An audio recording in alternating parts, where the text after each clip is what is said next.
So this is 1 o'clock local time in London, 1300 hours GMT in London, UK on Friday the 19th of March. And this is part A of the Khoodeelaar television channel being broadcast only online on the internet. And in today's lineup, or running order, as we may call them, we shall be discussing the Tower Hamlets Council's continuing contempt being shown to the schoolgirls. The council betrayed by Tower Hamlets Council, defying, neglecting to discharge its safeguarding children duties during the 6 calendar years that these children were being subjected to whatever they were subjected to before they were filmed crossing from Turkey into Syria in February 2015. So the name Shamima Begum is, of course, one name, but it is the name that has been most mentioned for two reasons. One is that she is the one that is involved in various reported legal kind of bids to be allowed to return home and to challenge Sajid Javid or the UK Home Office's illegal removal of her British citizenship by birth. That's one reason. The other reason is that, sadly, the other two schoolgirls who were reported to be with her in February 2015 are now widely believed to have died. And there is a fourth girl whose name we are still looking to confirm, who had left a year before, or a calendar year before the other three girls were photographed as having left in February 2015. So that other girl left in 2014. To all of those four girls, schoolgirls, Tower Hamlets as the local council owed safeguarding children duties. And safeguarding children duties did not include a limited number of listed duties. They implied and they kind of would have implied and involved and entailed any number of duties, any number of tasks that the actual task of safeguarding these children, these girls, would have necessitated and would have required the Tower Hamlets Council to undertake, carry out fully and continuously and significantly and substantially, and with dedication, so that none of these girls would have been put astray or put away or put kind of misled or misdirected, if you like, from their ordinary course of life. Now, as has happened, these four girls have been, except the remaining one who's Shamima Begum, who is still alive at least, the other three girls have in effect been kind of killed, or something similar to being killed has happened to each of them. And with the Shamima Begum, she has left no kind of doubt in the minds of people who have been aware of following her kind of statements, left no doubt as to her humanity. And her humanity immediately includes the fact that she has lost not one, not two, 3 children all of whom died, one after the other. And the fact that she had these children, while she has been herself a child, only adds to the trauma and the loss and the desperation and the desolation that this child, I mean, she's only out of childhood by 2 years now. If she's 21, she's only out of childhood by 2 years, just about. Now, these are details that are obviously kind of available publicly. What is not available publicly is the behavior of Hamlets Council, who in Hamlets Council throughout those 6 years decided that the duty that the council owed, safeguarding duties that the council owed to these children, could be neglected, could be ignored. Who decided that? We don't know that because nothing has been published about any decision that was made to neglect these duties and to abandon these children or to forget these children. In fact, as far as Hamlets Council is concerned, there is these children don't exist, never existed. Because we have been checking regularly the website, Hamlets Council's internet portal, the main website that contains all the individual kind of web publications and documents archived and active. And there is no reference to Shamima Begum. If you look up and if you search Shamima Begum, Begum is misleading because there are several other people who have the name Begum. So Begum produces results, but Shamima doesn't. So that means that as far as Hamlets Council is concerned, as of today,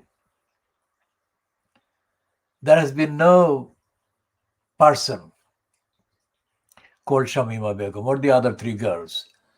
Because if the Hamlets Council was doing the duty, it was under legal obligation and duty to do, then there would be records of what action they took. Even if the decisions or proceedings of any meetings, any case conference or confidential investigation carried out because of security and safety reasons, the fact that the name Shamima Begum doesn't appear on the records shows that they didn't have any even subject.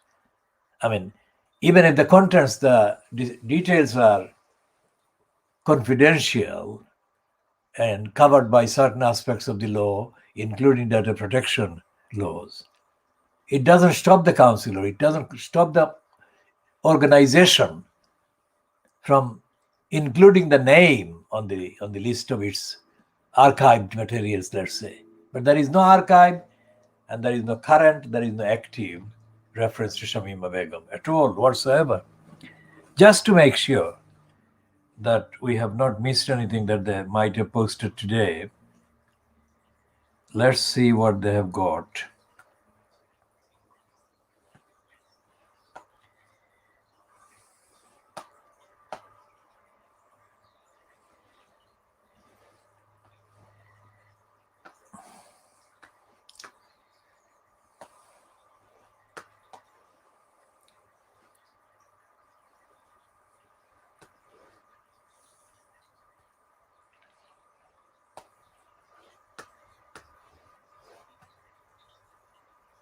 And it reads, we did the search, just entered Shamima.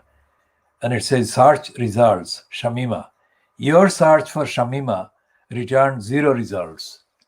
So this is just after 8 o'clock, 13:08 GMT on Friday the 19th of March 2021. And this is what the Hamlets Council's website is saying.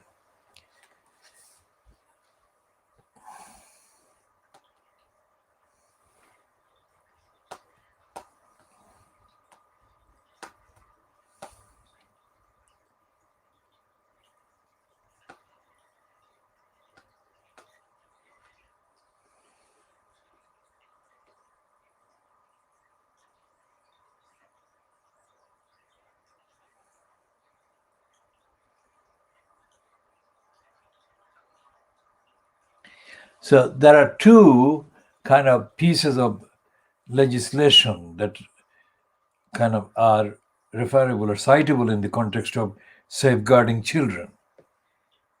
There used to be a thing called local safeguarding children boards.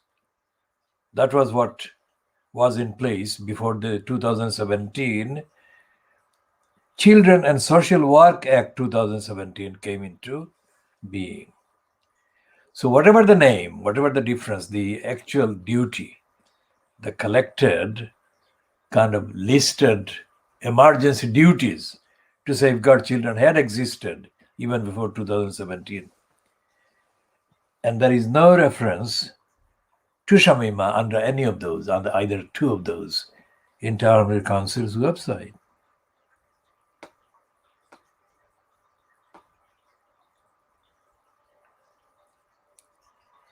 And one of the things that had existed before Shamima Begum and her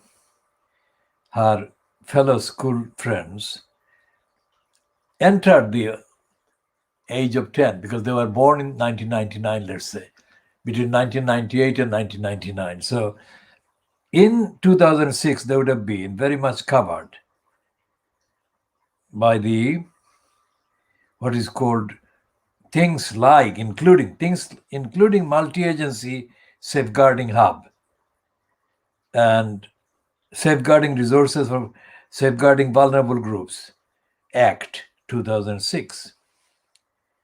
So what these safeguarding early years, safeguarding vulnerable groups, and then later the 2015, the Department for Education introduced the prevent duty in June 2015. So prevent is the one that is related to the prevent program created against especially Muslim radicals or radicalization under Muslim extremists, so-called, by the previous Brown-fronted government, and Hazel Blears.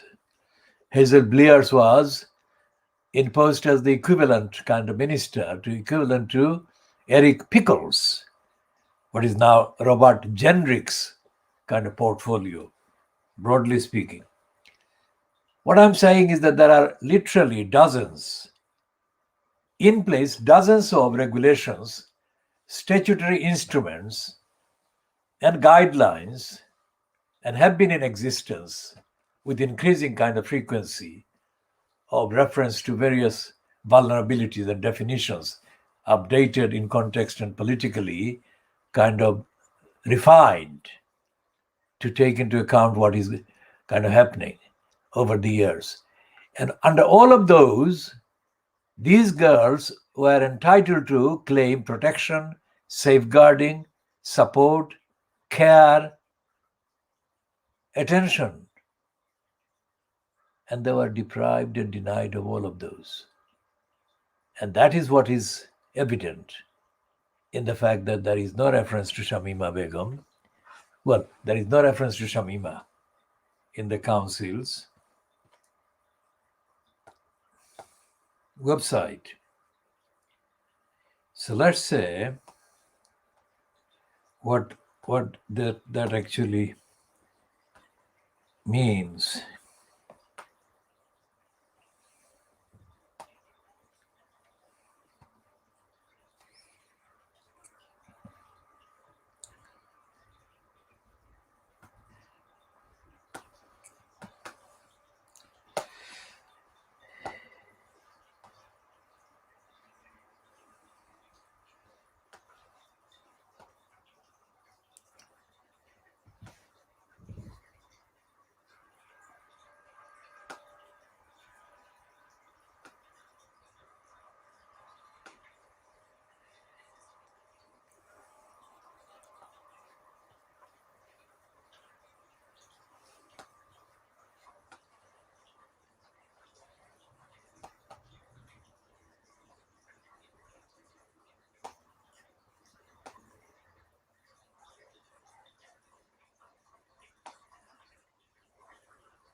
Now, in the actual contents of the council's minutes, for example, the Khoodeelaar campaign is mentioned because it was the organization on whose behalf I articulated and advocated the questions. But on the general website, there is not any mention of Khoodeelaar. And I'm not mentioned there, although there is this Haq mentioned, but I'm not mentioned yet. In terms of documentation and the communications, I have made the highest number of communications recorded by various documentary communications modes and media and means over the last 50 years.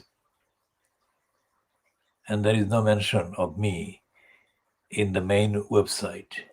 So it is possible that the council is kind of operating its archives and document access program by applying dishonesty that is prevalent in every kind of aspect of its behavior, including the behavior in neglecting that safeguarding children duties it owed to Shamima Begum. Now,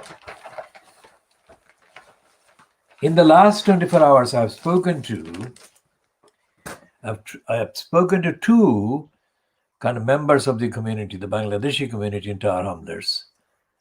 And effectively, both of them have been either members of the Labour Party or have been very closely familiar with the behavior of the Labour Party in Tower Hamlets. And our conversation has been about the campaign, any campaign, about stopping the corrupt elected mayor system. And there is a campaign going on, apparently, from the kind of area or the part of the population in Tower Hamlets that contains more or less the same type of people, the same groups of individuals who were key kind of promoters of the idea of a yes vote for the then referendum to decide whether there should be an elected mayor. That was, when I said then, meaning March, let's say, February, March 2010.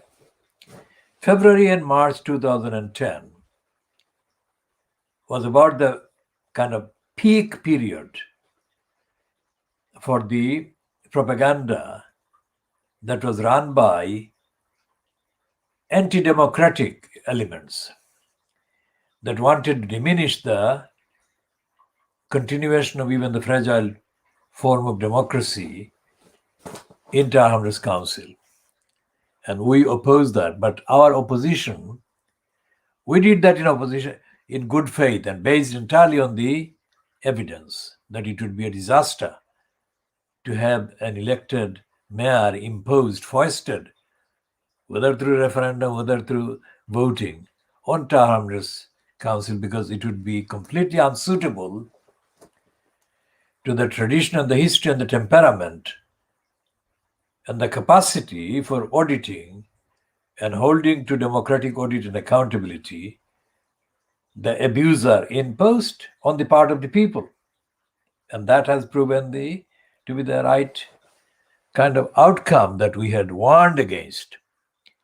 And one of the things that happened when the elected mayor post was actually put in action in October 2010, and these girls were just about 10 years old. These girls, including Shamima Begum and the other three.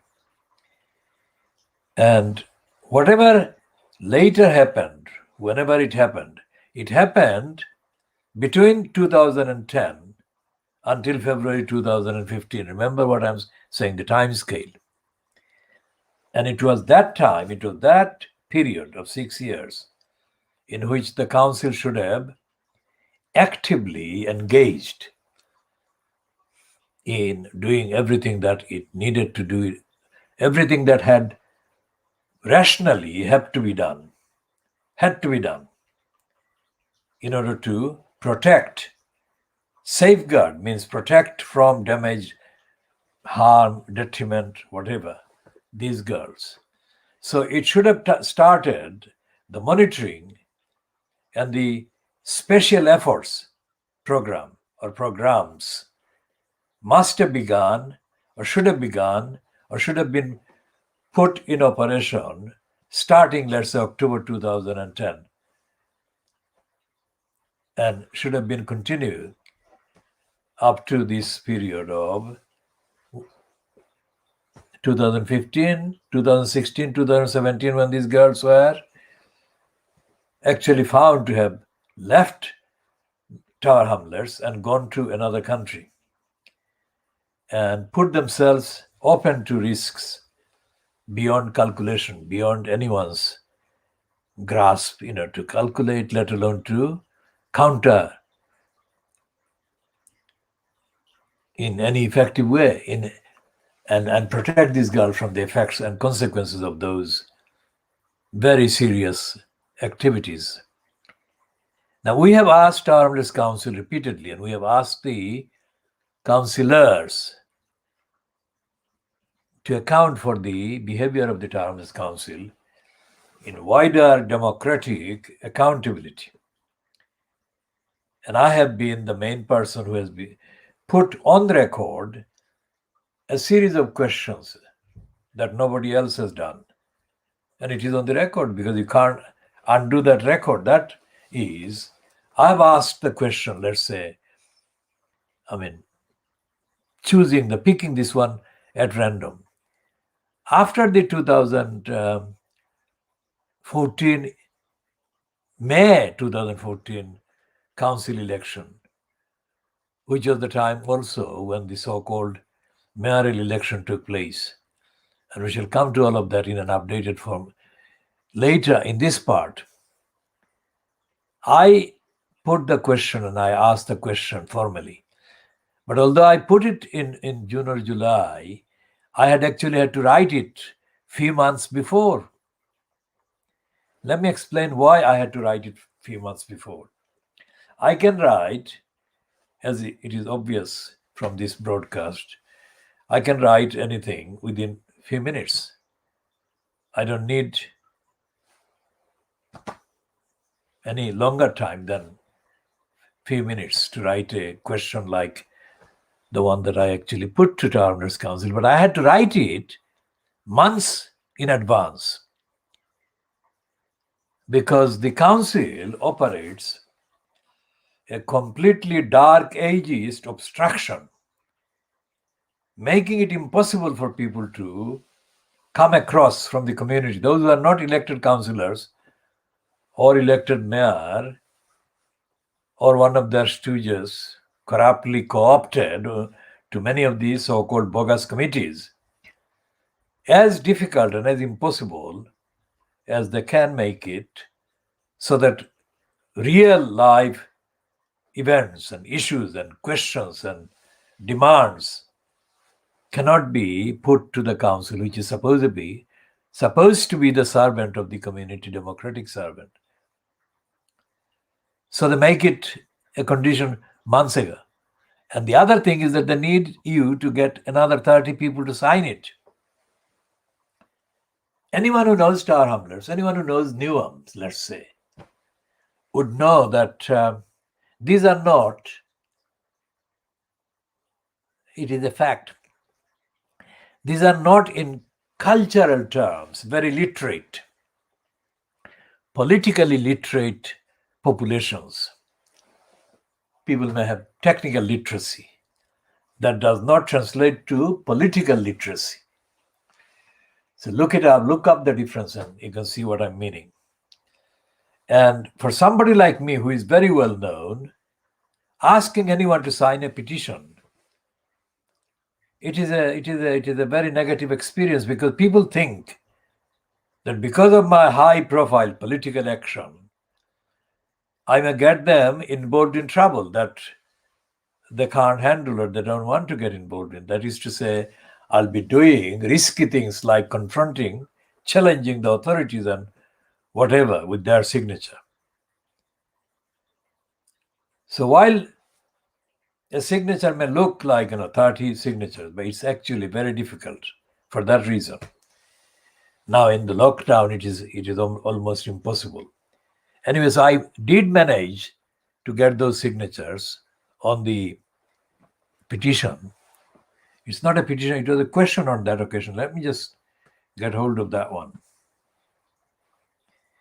And we shall do the contextual updating on Shamima Begum and the safeguarding duties, how the council actually neglected and broke the law in breaking the law on safeguarding the children duties.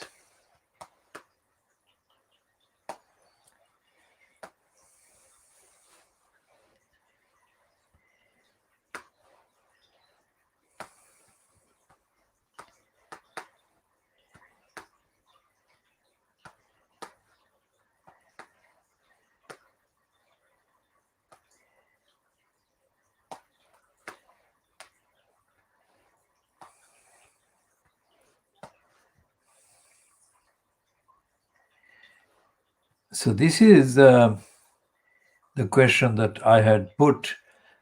I presented it in July, but actually I had to write it in April.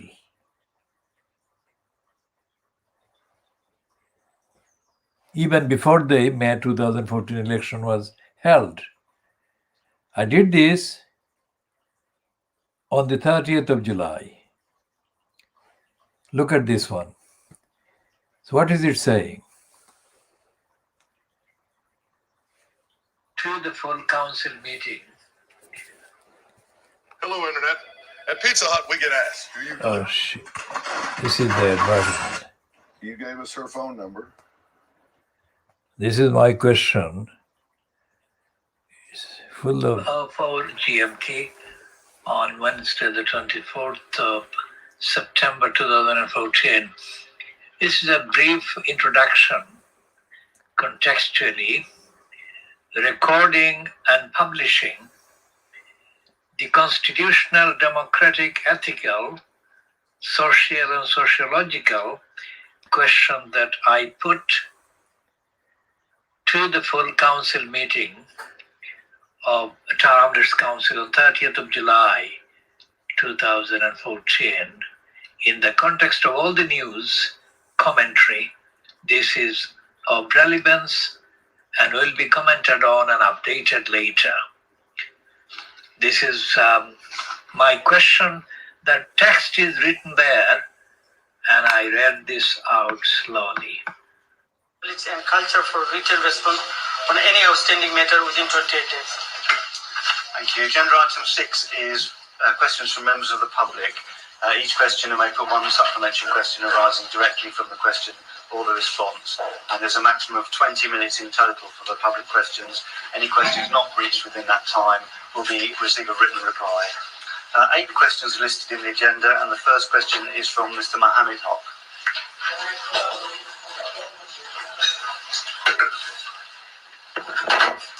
Good evening, Assalamu alaikum.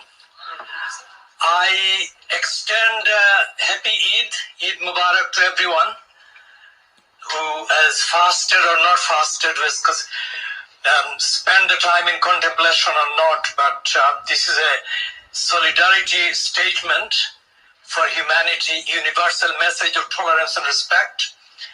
And with that introduction, I would say that this is something that I didn't know about, the context of, like my colleague here, concerned about Brick Lane. When I put this question at the start of June, I didn't know about Brick Lane or the concern that would be presented here. And it just comes 41 years ago, I had a group of students that defended the community in Brick Lane. And I'm glad to say that one of the students is present here, and his name is Abdul Mukid Chunu. And I am pleased to say that the continuation of the defense of the community is consistent with the spirit of tolerance that we want to see extended across Tawa Hamlets. And on that basis, I would say that this question is not critical. It is not intended to embarrass anybody, but to encompass the spirit of tolerance and solidarity. So I would expect in the coming year, the answer shouldn't be necessarily expected here in this minute. But this is the spirit, and I would read this out to those who have not seen the copy.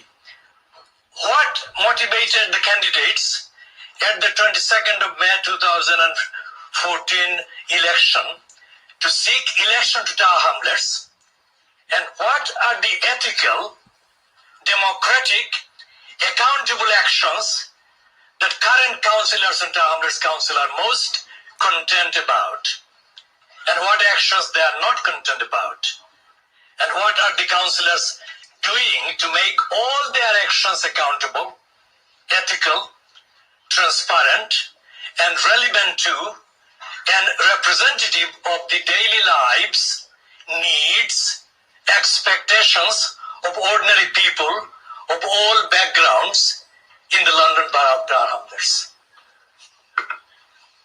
Thank you, sir. May I call upon the executive member, Councillor Oliu Rahman, to respond to this? Thank you, Mr. Hawk. Before I move to my answer, may I take a couple seconds to say a few words? I have seen you actually while I was growing up, living in Berkeley, and the work that you have done for the community, and on behalf of the community, the campaigns, some of the campaigns that you have led. And I'm very pleased even now that you are still determined to do just for the residents of Tawa Hamlets. And I am sure that you have certainly motivated many young generation in the past, and I'm sure you will motivate many young generation in the future with your work and the commitment that you show for the communities in Tawa Hamlets, regardless of their race, religion, or whatever background that they come from. So I want to pay my gratitude and thanks to you for the work that you do. Can I now move to your question and answer as best as I can, obviously within the time limit? I cannot speak for everyone here, but I'm confident that their motivation for being a councillor are same as mine and Mayor Lutfur Rahman. We want to make Tawa Hamlets a better place to live and work. We want to ensure residents from all background have the strongest voice and representation in this council and outside this council too.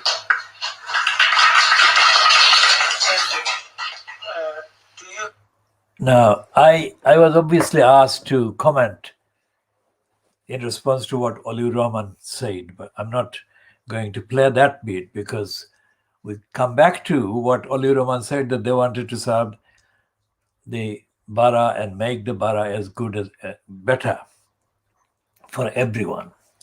I'm not commenting on what he said about me because I've been doing it for all this time, and it continues. Even this day, I'm continuing to do what Oliu Rahman there referred to, and I don't do it as a career. I'm doing it as a complete and absolute universal service for the defense of the highest possible values of accountability and democracy and ethics and morality and universality. And because I do that, I am very perturbed and disturbed by the fact that Lutfur Rahman and whoever these people are that are kind of with him now,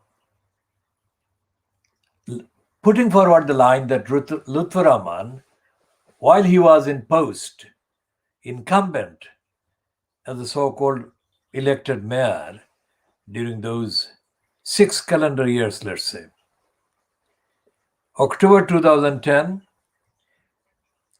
then 2011, 2012, 2013, 2014, and 2015. So Lutfur Rahman is saying, or his kind of people who are still with him are saying that Lutfur Rahman did no wrong while he was in post.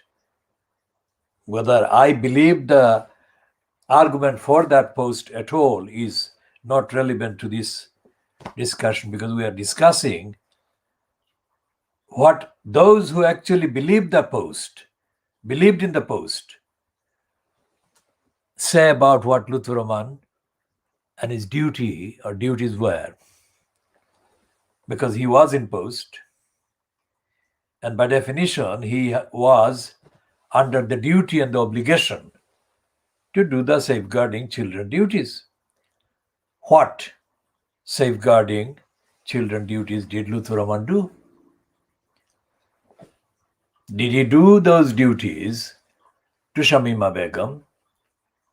If he did, when did he do those? And what actions did he do? Did anybody else present on the council, Hamlets Council, during those 6 calendar years, did anyone notice what Hamlets Council and its incumbent elected mayor was doing to safeguard Shamima Begum and the other children? Okay, the names of those children may not be known because of security and safety reasons and operational reasons. I understand that. But did anyone know that a group of girls or school children were at the gravest of danger of being led astray, misled, and put at grave risk about their life and livelihoods and safety and everything? Did any program exist to safeguard these children, these particular children? If it did, what was it? When was it? Where was it? How was it? Who actually kind of were the individuals that manned and womaned this activity? Because whatever the activity, any safeguarding children duties involving that kind of detailed kind of issues that necessarily arose from these girls, these children being targeted or involved in a series of diversionary pursuits or diversionary engagements, would have necessarily required the involvement of not one or two, at least a dozen persons, in my understanding of human communication, organization, and discipline and line management. So what was or were the safeguarding children projects and programs that Tower Hamlets Council under the executive mayor Lutfur Rahman did? I've been asking this for days now. There has been no answer. There cannot be any answer for the simple reason that they were not doing anything. And it is our campaign that has started immediately after the 26th of February 2001, rubber stamping ruling against Shamima Begum, delivered by the plastic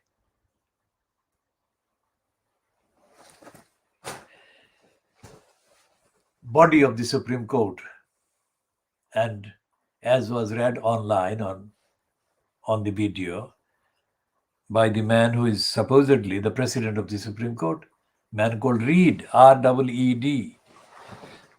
He misread this misconceived script, totally racist script. But at this moment, that is only a consequence. What the Supreme Court did, what Sajid Javid did and others did against these girls and are doing against these girls are only consequences that should have been kind of known to the Hamlets Council that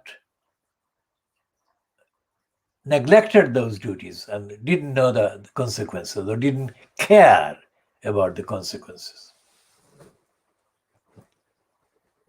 So what is going on? Is Tower Hamlets Council, the local council, democratic elected council, entitled to just deny its responsibilities, even when the denial directly causes destruction of children's lives?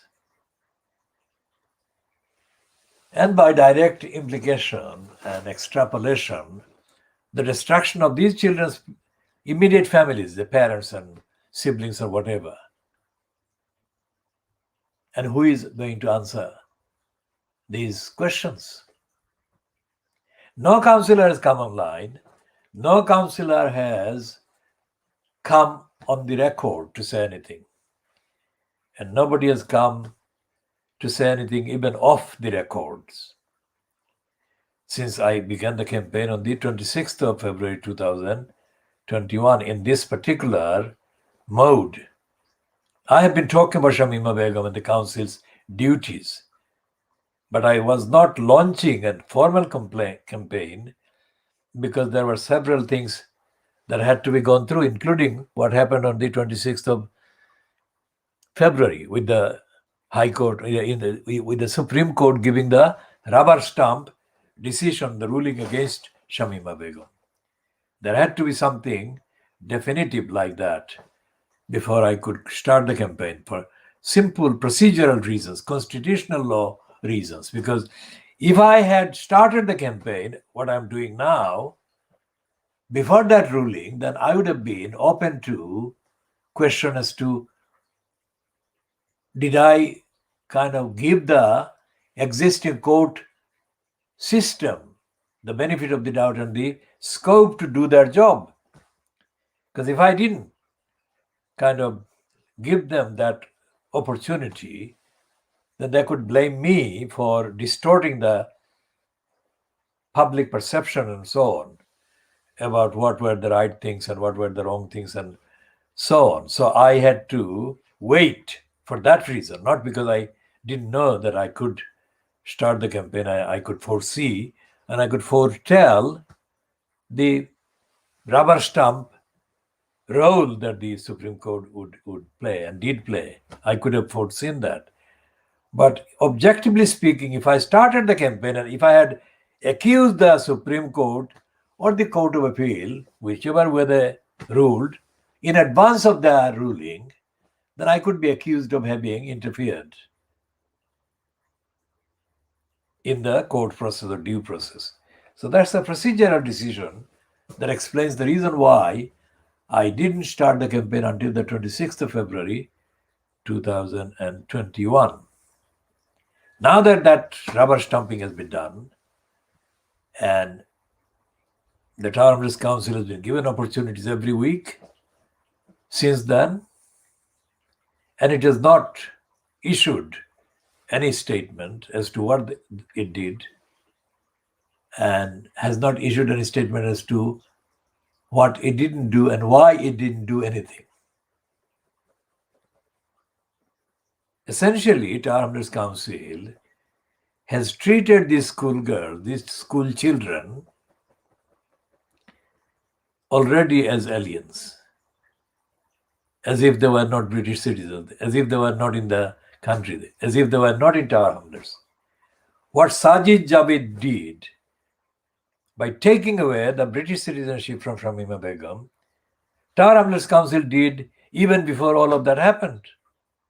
And Tower Hamlets Council did by creating the ground and the atmosphere and the processes and the channels to go on, channels of communication, the illicit communication, the illegal communication, the dangerous communications to take place between Shamima Begum and her other friends on the one hand, and the kind of elements that had targeted them from wherever they did. And the wider kind of comparison that I have to make today, topically, with Shamima Begum, in terms of destruction of lives. If the authority, local authority, for example, the Waltham Forest Council, or the Newham Council, or Barking and Dagenham Council, because the murder of this student at first year law student at the School of Oriental and African Studies, that is based in Central London, but this boy was at home in Leighton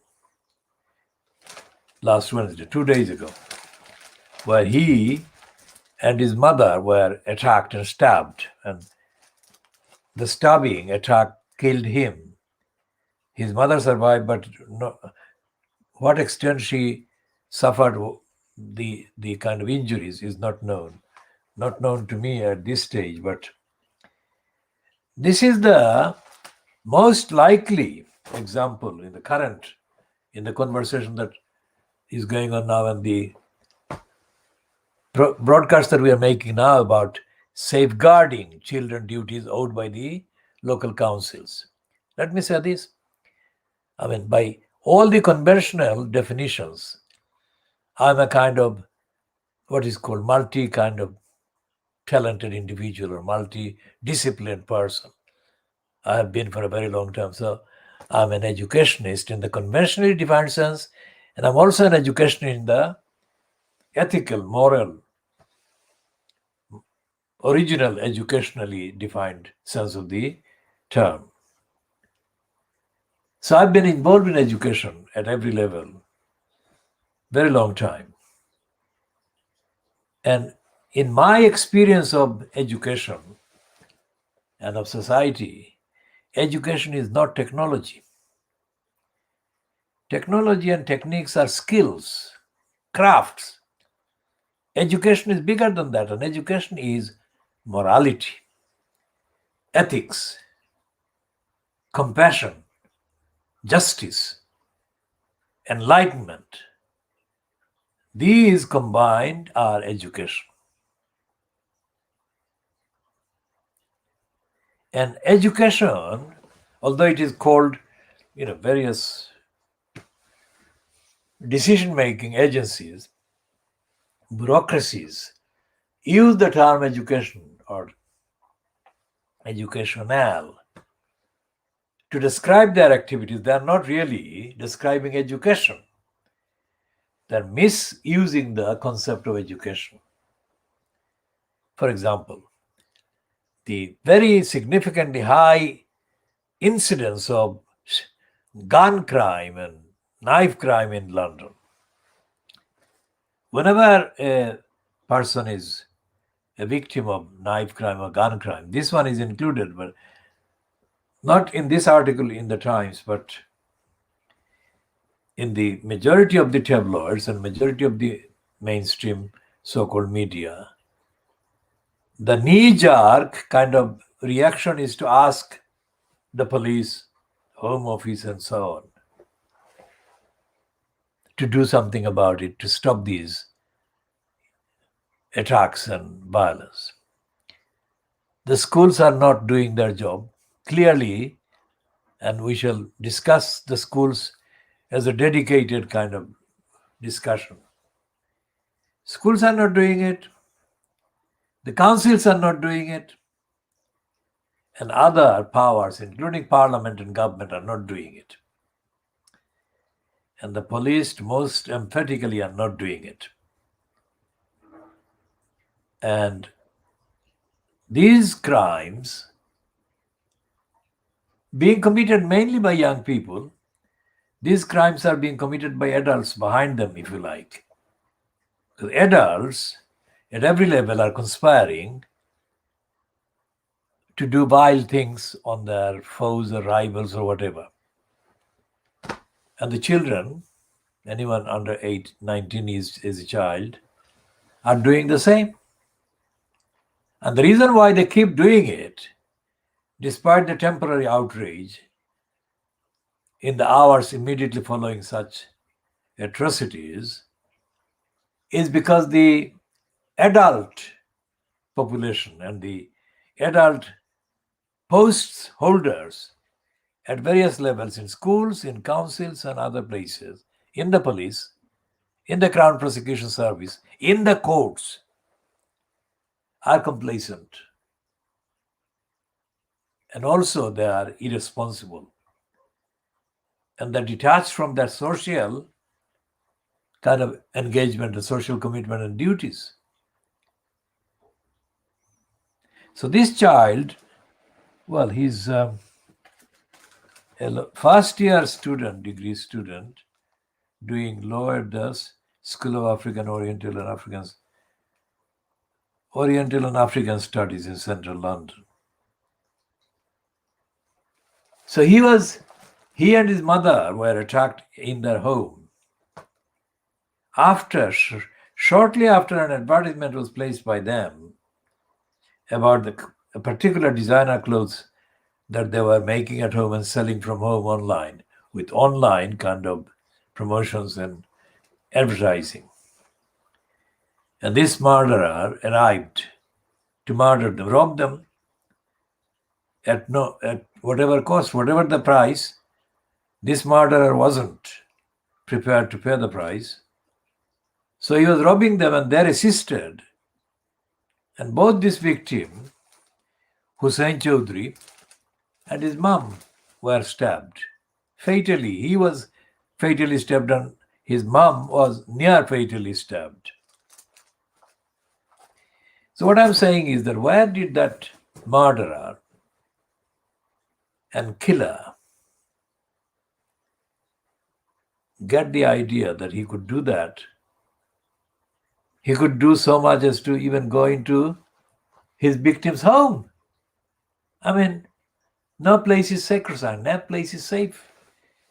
No place is sacred and beyond the reach of the murderer, criminal in London.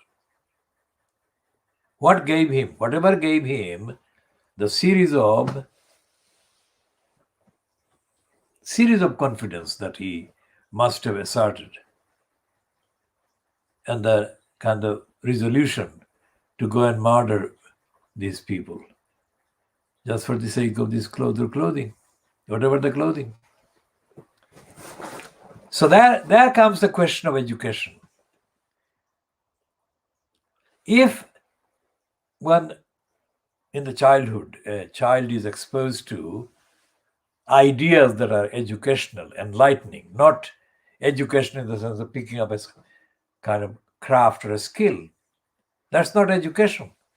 That's a skill and a craft, and you don't need education for that. Most of humanity doesn't need education for learning skills and crafts. But for education, you need a wider devotion of the mind and the heart and the soul, real enlightenment about humanity. And what has happened in the British schools, I shall come to Thomas Babington Macaulay and his corruption of education in later parts as an update. The British schools are not educational institutions. These are kind of factories for creating criminals. Say, for example, Harrow and Eton. These are two of the most widely quoted British schools, British educational establishments. Because Winston Churchill apparently went to Harrow.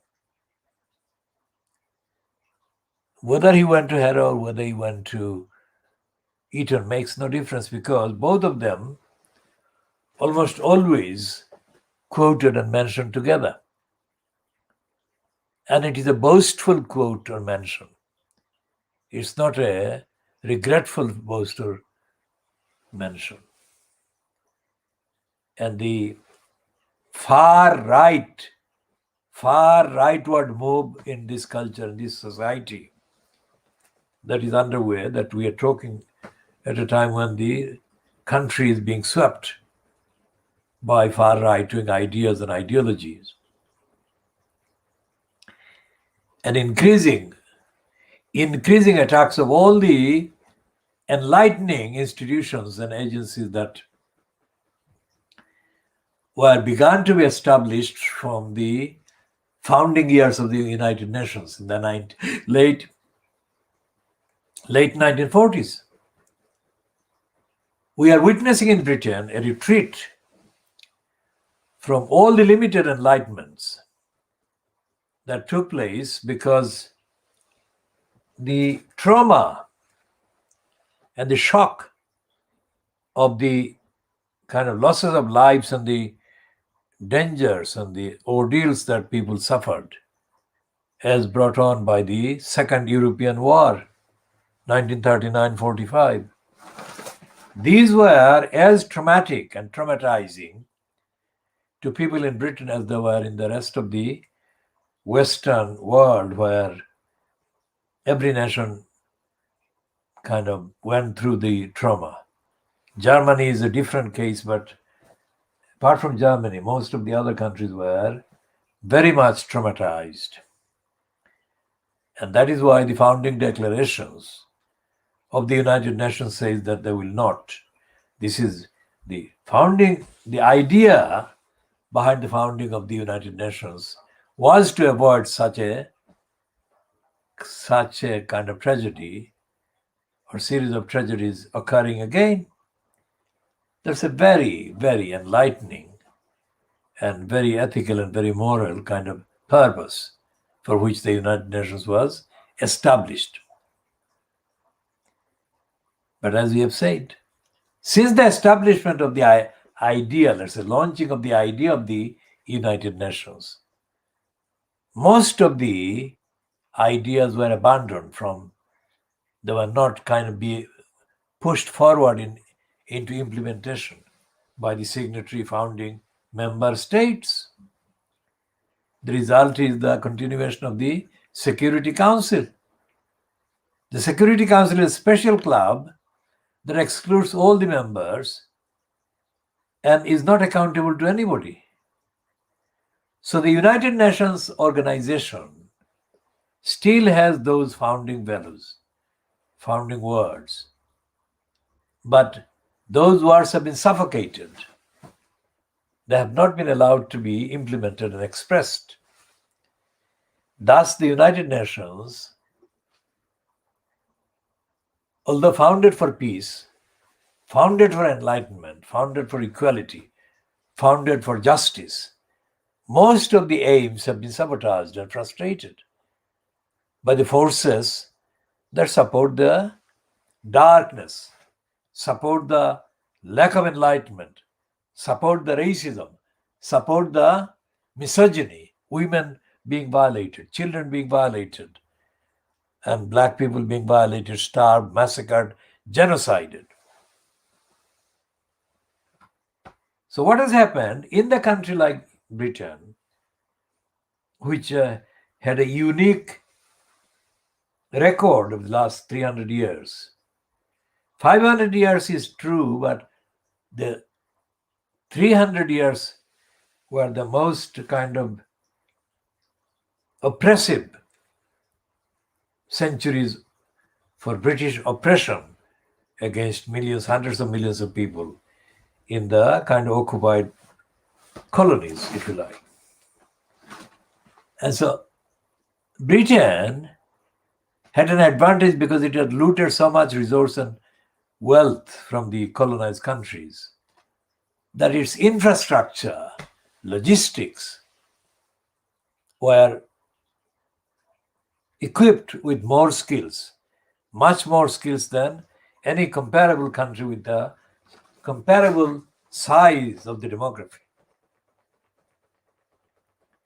And yet, when the country became like free moving, standalone after the empires, which happened coincidentally almost around the same time as the founding of the United Nations organization. So the United Kingdom, although it was equipped with capacity, intellectual capacity, archival capacity, and all the rest of it, it lacked interest and propensity to establish education. So from the 1940s onwards, late 40s onwards, there has been continuing and worsening disengagement from the essential duty to educate. Remember safeguarding child duties and duties to educate, what I'm saying. So the duties to educate have included the duties to treat each other with respect and transparency, and transparent respect and dignity. These have been absent from the actual behavior of the people in power, people in making decisions affecting other people. So people in power have included people in schools. So anyone who reads the actual literature about school policies and school governance and school administration and school remits, let's say of the last 70 years, will find that democracy, accountability, civic respect and responsibility, respect for the other people, fraternity, equality, and morality, these are concepts that have not been present in the proceedings of the schools and the related bodies and associations. And similarly, the reading of the actual theories, the so-called education theories, or English educational theories, have been totally, absolutely going backwards to the Dark Ages. It's increasingly complicated by the over proliferation of irrelevant diversions from the actual enlightenment. Any kind of excuses have been built into the narrative, so that schools have not been open to be audited by the subjects, either by the students or by the parents or the guardians, let alone by the community. Remember what I've said now here. This is what the entire library collection on the subject that you can find in the Library at Oxford, Bodleian Library, or you can find in the British Library based now in Euston. And if you look at the actual contents of Fleet Street, as previously housed in the Colindale newspaper library, now part of the British Museum, you cannot find education as the key factor dominating the narrative in the schools, about the schools, in the colleges, in the education departments in the universities, and most certainly not in the coverage of schools and colleges as done by Fleet Street, either this week, this year, today, or in the last 70 years. So this child who has been murdered, now look at the kind of various conflicting factors here. This is a student of law at the School of Oriental and African Studies, SOAS, S-O-A-S, which is part of the University of London. The Times calls it the SOAS University. Now imagine the lack of basic knowledge. The Times report says a college is a university, which it is not. So, despite the fact that the British, as Thomas Babington Macaulay, boasted it would be, boasted in the 19th century. He boasted in the 1830s that English would be taught to people in the subcontinent who were brown skinned, he said. And they would be on the outside brown and on the inside English. Now these murderers, if there were more than one murderer of this child, obviously have been through the English school system. Whether they dropped out or not doesn't matter. Because the murderers of the Bangladeshi boy Ajmal Ahmad in 2013 in the Langdon Park school area in Poplar were almost his classmates, and they were of the same age group as he was, and they committed the murder shortly after he took the public exam, whatever it was whether the GCSE or A levels, because the kind of sadness caused by the murder was made even worse, deeper, because his exam results were very good. And that was a factor that everyone mentioned with increased sadness when the results came out, not long after he was murdered. So what were they kind of writing in the papers, and what were they reading? What were they being taught about? In the context of the victims being, or the perpetrators and the victims being of African origin, let's say what the Metropolitan Police has been calling black on black violence. If the murderers and the killers are of the same background as the victim or victims, then where do they get this idea that they have to or they can murder somebody of that kind of background in a country like this? Where do they get that idea? I mean, physical violence is an understandable human kind of activity. But to go and murder somebody, as happened with Hussain Chowdhury's murder, because the murderer wanted to take away the designer clothes from the victim's house. What does it say? Would the murderer go to a white person's house and murder the white person in that same way? It's not my opinion, it's my kind of narrative based on the evidence of the facts and the contents of the reports, and the 90% plus murders of black people or of African people or of Asian people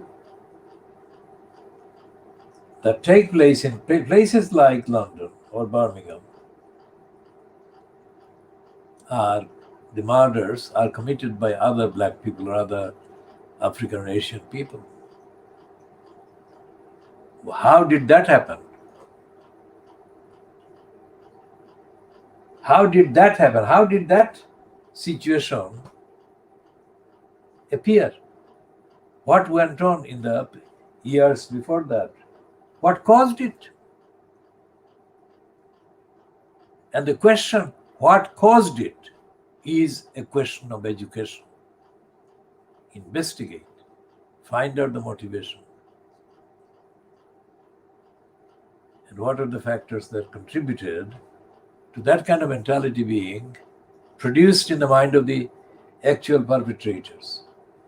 And before they leave the school gates, what education, if any, is being offered to these teenage, mainly boys, but not all exclusively boys, but mainly majority boys. What, if any, education is given to them? Say, for example, there has been, for a long time, this periodic claim that in Britain, not enough kind of posts in schools are given to black or Asian people. I mean, there is a perverted name called BAME. Now, suppose there are schools which have got large numbers of black and African Asian children, and the number of people on the staff is significant. Let's say 60%, let's say, on the staff, I would say. So, what are the interactions and what are the educational values? That is to say, what principles are imparted to these children by the school as a whole? What culture is advocated and advanced by that school to those children while they are engaged and in contact with the school? And the evidence shows that there is nothing of education or educational value that the schools are teaching these children or kind of emphasizing strongly enough to these children for the children to take real account of these values. And the result is that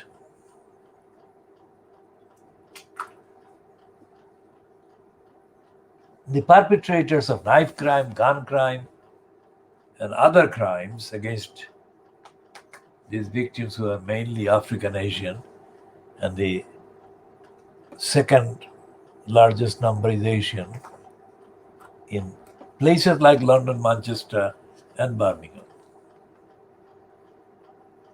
These are, and Cardiff, let's say. How did this thing happen? How are these crimes being encouraged? Or how do these young persons think that murdering anyone is just the done thing? If that is the case, then education, which should be about life,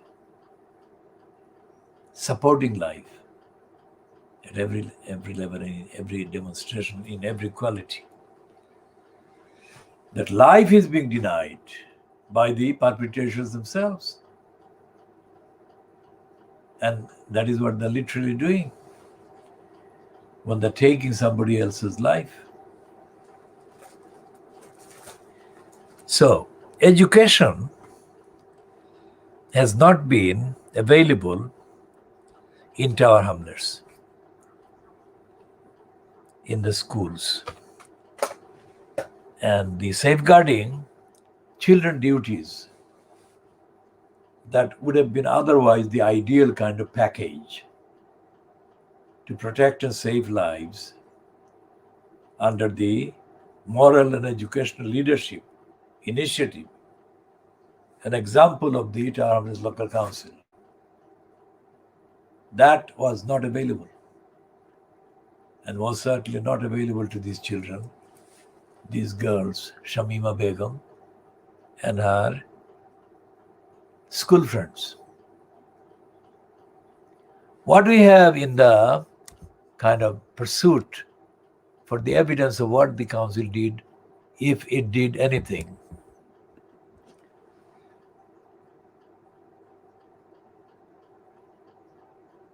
we have not found anything that actually shows an interconnection between things that are educational within the council's framework itself. For example, in the behavior of the mayor, elected mayor, say as evident in the course of that meeting on the 30th of July 2014, where I presented this question.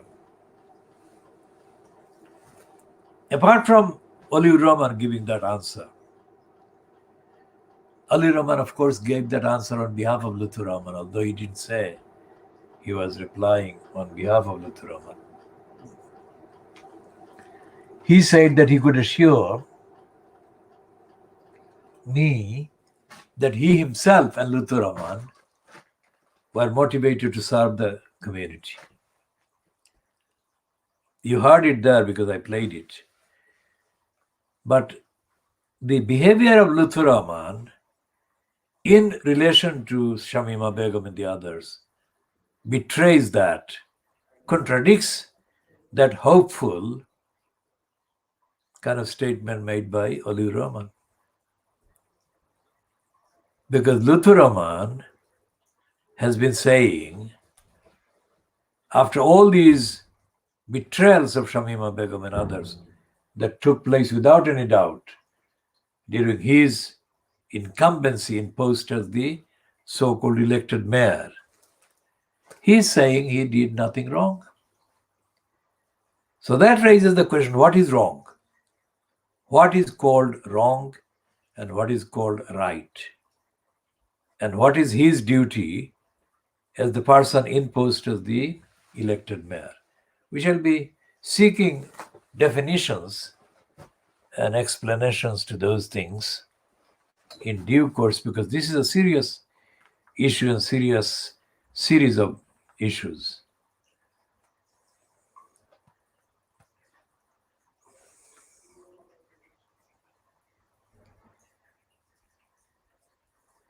So I asked the question on the 30th of July 2014. And I also asked questions on other dates, just to make sure that I'm not kind of making a random sort of comment. I have been the only person in Tower Hamlets who has been monitoring and auditing Tower Hamlets Council's behavior since before the council got lumbered with the corrupt post of elected mayor.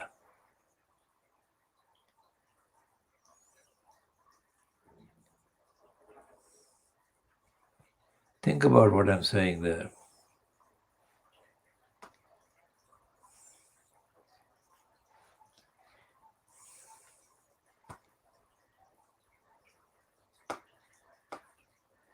Here is the full record of the question that I put to them, and mine was the first question, 6.1, the first of the questions under 8 public questions have been submitted as set out below. And my question reads, and I'm going to read this whole as it reads and appears on the website. What motivated candidates at the 22nd of May 2014 election to seek election to Tower Hamlets Council? And what are the ethical, democratic, accountable actions that current councillors on Tower Hamlets Council are more content about, and what actions they are not content about, and what are the councillors doing to make all their actions accountable, ethical, transparent, and relevant to a representative of the daily lives, needs, expectations of ordinary people of all backgrounds in the London Borough of Tower Hamlets. That is my question. And that question has not been answered to this day. It is now 15, 16, 17, 18, 19, 20, 21.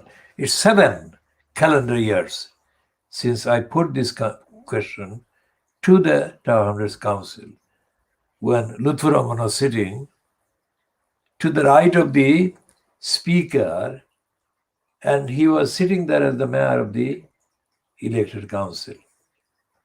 So he didn't ask any question, remember, because as the Conservative MP Robert Neil in January 2013 had revealed, Lutfur Rahman refused to speak at councils because he feared that if he spoke, his human rights would be attacked or violated. I mean, how does that go? How does that go? Because he was in a post which was supposedly elected by a group of Democrats in all of London, democratic councils, representing democratic councils all around the capital of London. So he, that is Lutfur Rahman, chose somebody, whoever it was, and he chose Oliver Rahman to speak on his behalf, because if he himself spoke, his human rights would be breached. So he chose Oliver Rahman. And although Oliver Rahman appeared fully respectful to me and kind of paid his respects and gratitude to me for my work, he didn't actually go into the motivation, especially about the requirements of ethics, morality, etc., on the part of the councillors, not me. My record doesn't need any qualification or praise, but theirs does. So where was anyone else on the council at that time after Oliver Rahman? Because Oliver Rahman only made a partial speech. What about the others? What did they have to say about the questions? Even if they didn't want to say thank you for all the work that had benefited them individually and collectively for decades. I mean, what motivated them to become a councillor? What motivated them to become a councillor? That is something that would have answered the other questions. So we shall be continuing with all of those examinations and seek the answers.